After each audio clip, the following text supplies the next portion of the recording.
everybody, I'm the Movie Man, and today I'm going to be reviewing one of my favorite movies of all time, The Silence of the Lambs.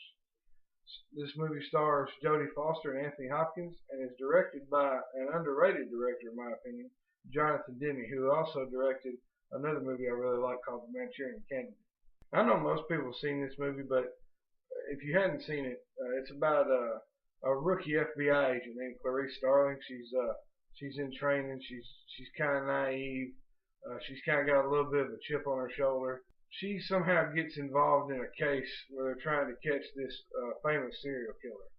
And in order to track this guy down, she has to get help from this cannibal who's been in prison. He's a psychologist and he's a cannibal, and his name's Hannibal Lecter.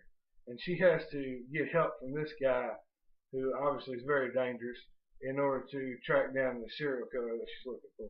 The highlight of this movie is the acting. The acting in this movie is absolutely phenomenal. Anthony Hopkins turns in what I would consider to be one of the greatest movie performances of all time, playing Hannibal Lecter. Jodie Foster's great in the movie as well. This is definitely her best movie.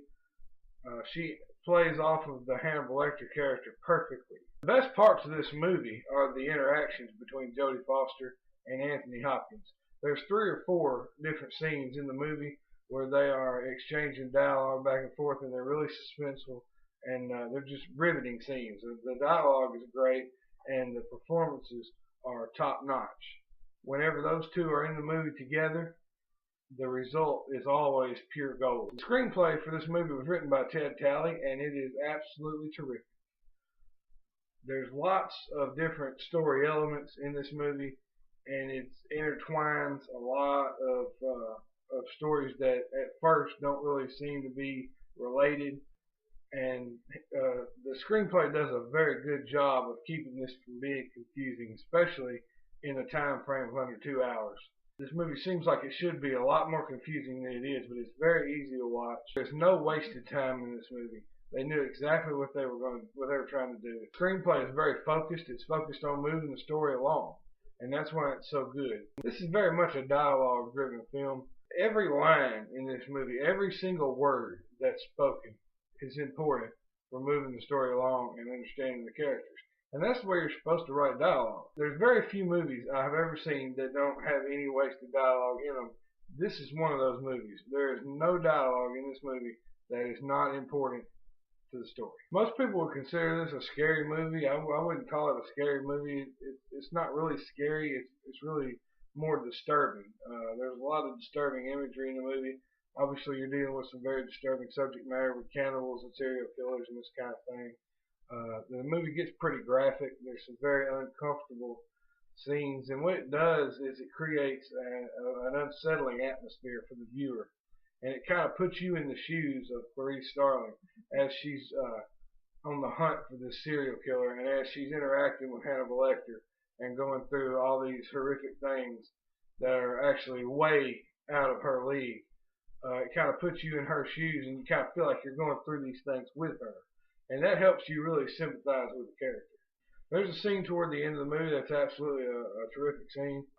Clarice is stalking this killer, or maybe being stalked by him. It's hard to really know.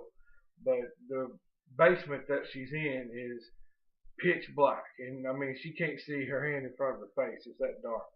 And the whole thing is shot through a night vision lens. And it's just a very suspenseful kind of scene where it's the kind of scene where you'll be holding your breath while you're watching it. And Jodie Foster does a great job. It's probably the best acting she's ever done in her whole career. The movie ends great. When the story ends, the movie ends. It don't drag on too long. It throws a little twist at you. I really can't think of anything negative to say about this film. This is a great film, very well crafted film, great dialogue, great acting. If you like these kind of psychological thrillers that kind of get in your head, and the kind of movie that you'll be thinking about for days after you've seen it, then this is for you. I don't think I've ever met anybody that's seen this movie that didn't like it. And if you hadn't seen it, and this is the kind of thing you like, you really need to go see this movie immediately. I give it a 9.5 out of 10.